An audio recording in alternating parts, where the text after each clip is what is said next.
السلام علیکم ورحمۃ اللہ وبرکاتہ۔ الحمد للہ رب العالمین والصلاة والسلام علی رسولہ الکریم، اما بعد۔ باب الایمان بالقدر۔ پہلے مصنف رحمہ اللہ نے کتاب الایمان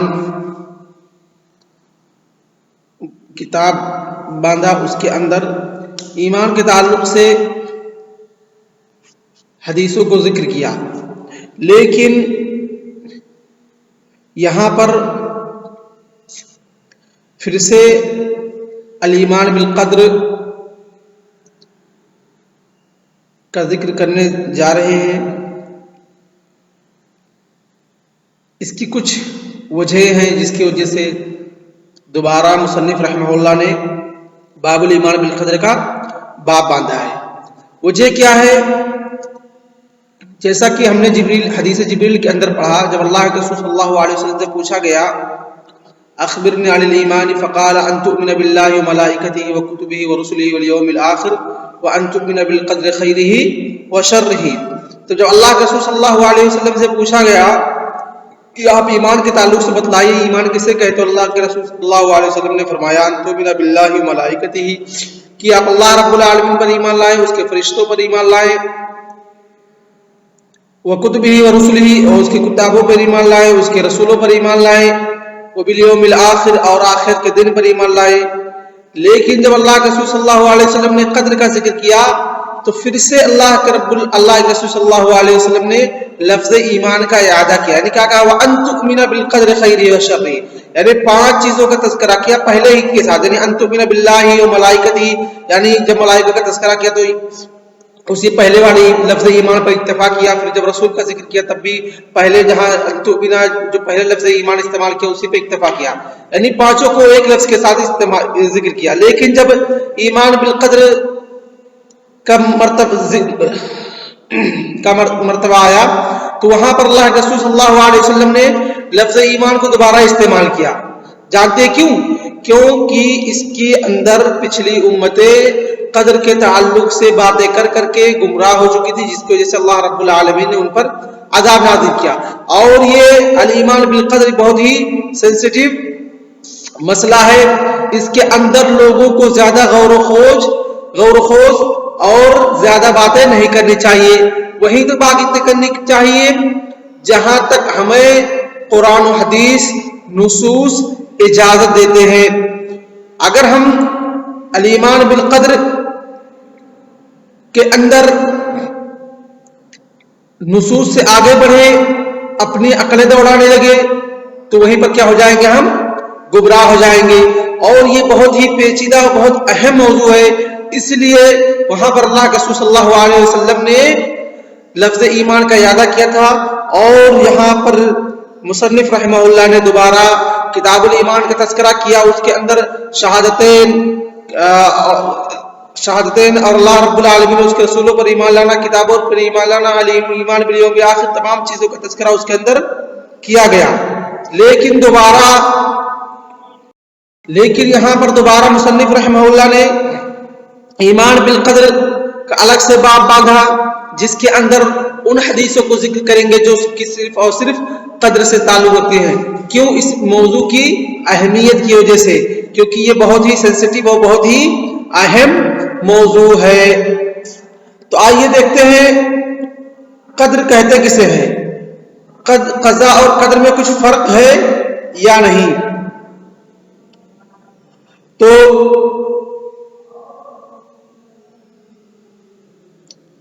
قدر اور قضاء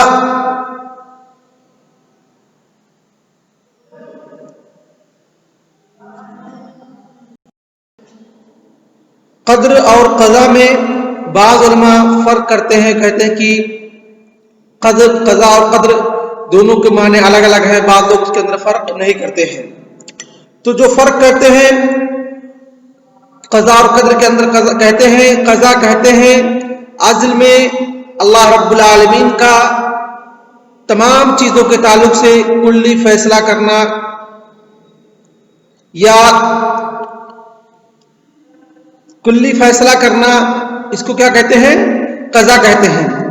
اور اس کے بعد اس قضائے کلی کے بعد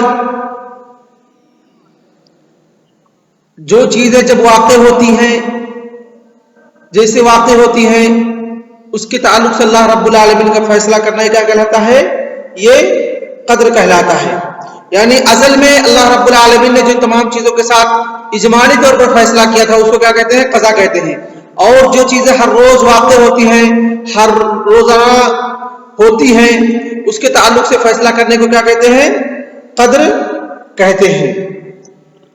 اور ایمان بالقدر کسے کہتے ہیں؟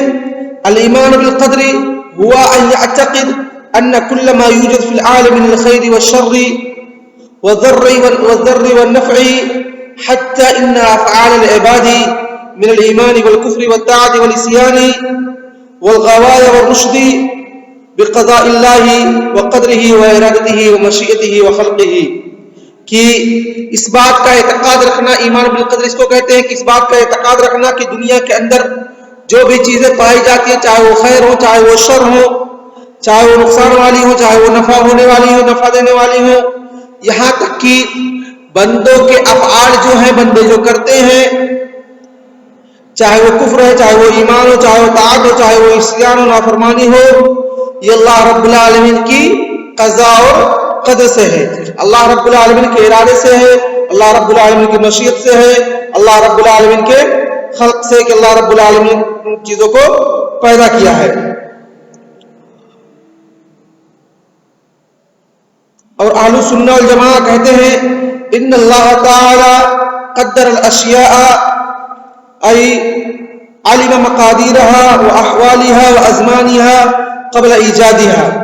کہ قضا و قدر کہتے ہیں کہ اللہ رب العالمین کا چیزوں کے تعلق سے علم رکھنا. ان اللہ سبحانہ و تعالی قدر الاشیاء کہ اللہ رب العالمین نے تمام چیزوں کو مقرر کر کے رکھا ہے، اس کا وقت مقرر کر کے رکھ دیا ہے کہ فلاں چیز فلاں وقت، فلاں چیز فلاں وقت میں اور ایسے ہی ہوگی.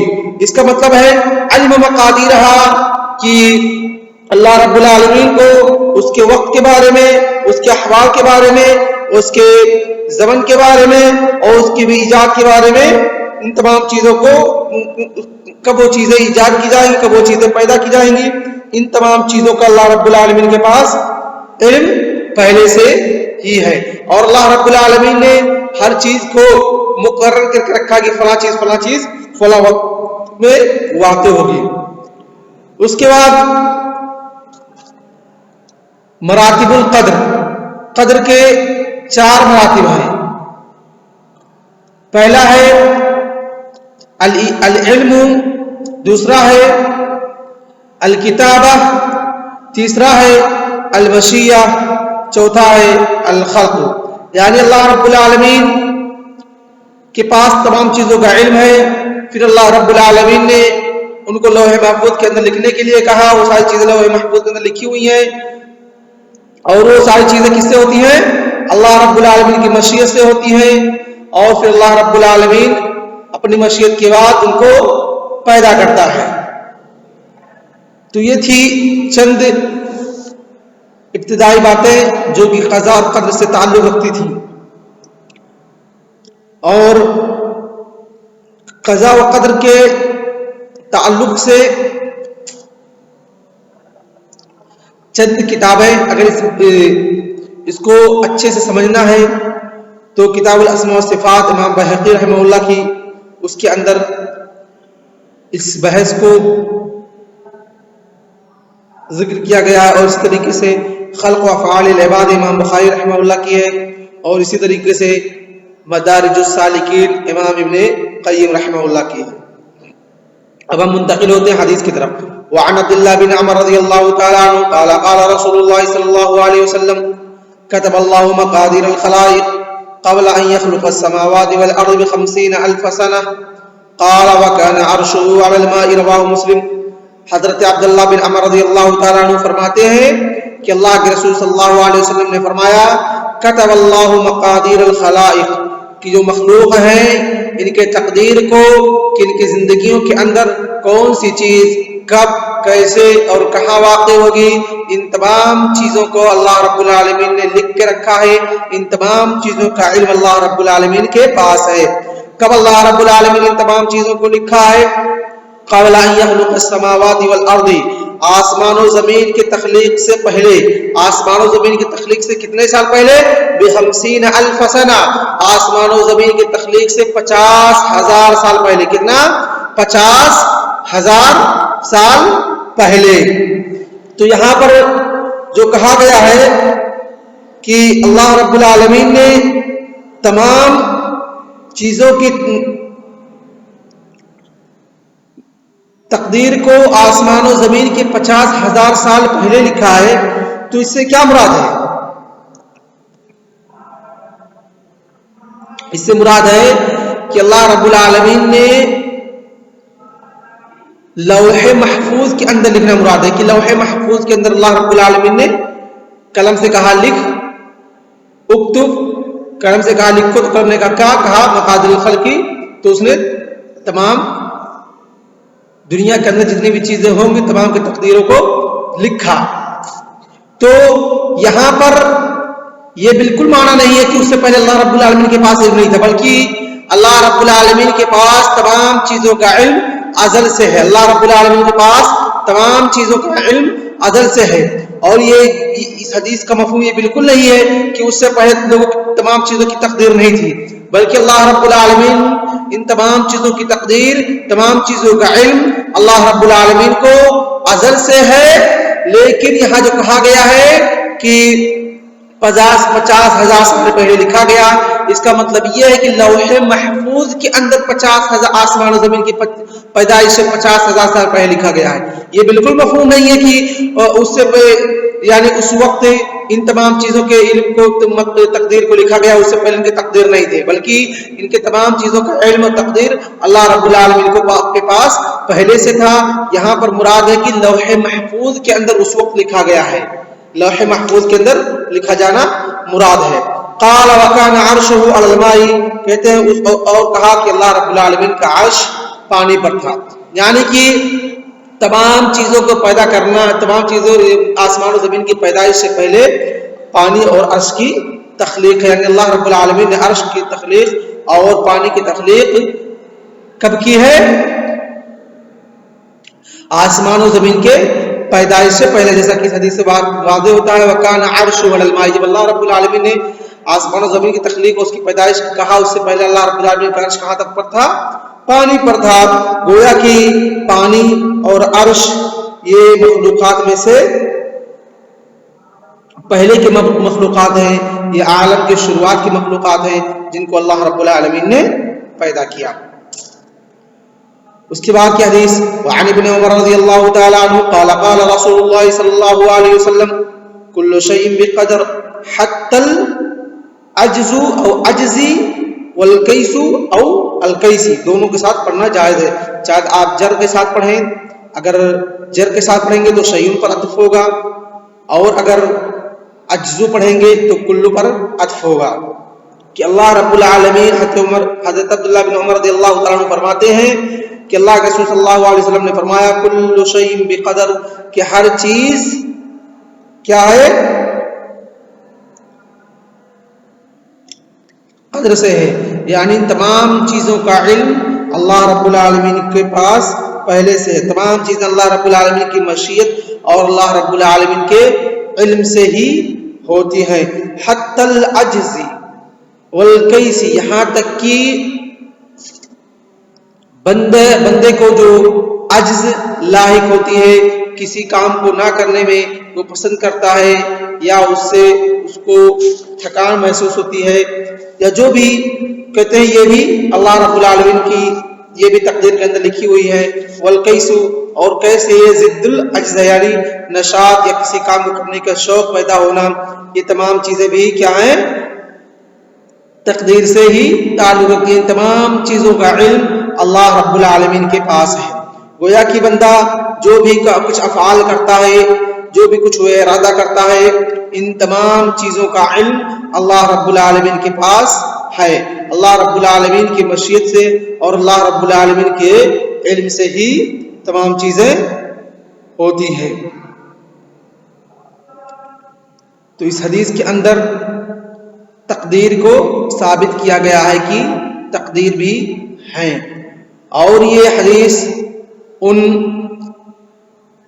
قدریہ پر رد ہے جو تقدیر کا انکار کرتے ہیں. کیا کرتے ہیں؟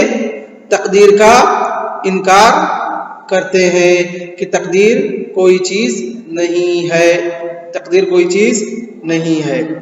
تو گویا کہ یہ حدیث ان قدریہ پر رد ہے.